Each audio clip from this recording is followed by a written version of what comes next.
An balimaw ani ɲankuma bi kibaruya m'an bolo ka da o kulo kan o de ye k'a fɔ an ka fanga sinamatɔ min bɛ yen n'u b'a fɔ a ma ko opposition olu tun ye laɲini kɛ laɲini min n'u b'a fɔ ko Modibo Keyita n'a ka gouvernement k'olu ka baara bila ko ka sabula ko u bilala min na k'u ma se ka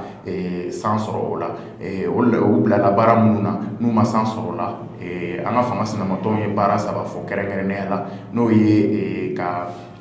kalafili organiser an ka jamana fantan ni naani bɛɛ lajɛlen na kalafili n'o ye maire sigi k'u dɛsɛra o la ani ni ko damatɛmɛ walew ani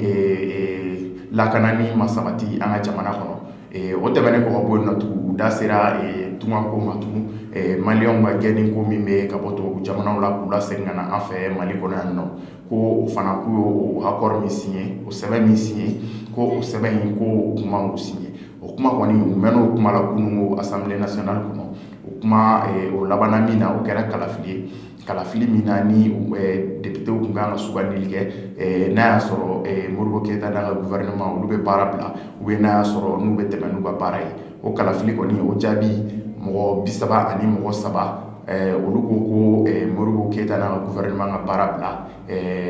mɔgɔ min ko a kana baara bila o de ka ca ka sabula maa 100 ani maa 47 olu ɲɔgɔnna de tun bɛ kununko donc an b'a se k'a fɔ k'a da o kulo kan ko Modibo Keyita n'a ka jama ko olu kɔni bɛ tɛmɛ n'u ka baara ye o laseginni kelen hukumu kɔnɔ kunna sini ko Assemblée nationale kelen kɔnɔ yen nɔ tugun ministre 3 tun bɛ yen an ka kɔkanko ministre ani an ka kuma ministre olu tun bɛ yen nɔ ka taga député ka ɲininkaliw jaabi accord signé ko in na accord min n'a kuma kɛra kuma camanba ye maliyɛnw fɛ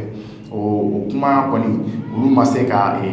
nimisi wasa di an ka député minnu y'u wele olu ko k'olu ma nimisi wasa sɔrɔ ninnu ka jaabi dilen na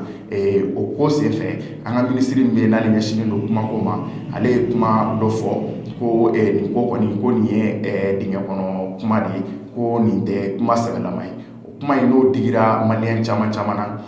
internet sanfɛ mɔgɔ caman bɛ yen olu y'u ka nisɔngoya jira ni ka fɛnw boloda k'u ka photo de profiliw bɛɛ falen k'o kɛ dingɛw photo ye ni k'u ka nisɔngoya jira dɔw ko gouvernement kan ka démissionner dɔw ko ninnu dɛsɛra de dɔw ko n'i ye fɛn min signé k'i kana essayer k'a fɔ k'i b'i cɛw la i ka tiɲɛ fɔ ko n'a bɛ ɲɛ cogo min a ka ɲɛ ten kuma caman kɔni fɔra hali sa kumaw bɛ ka continuer ka kɛ o kuma kelen in na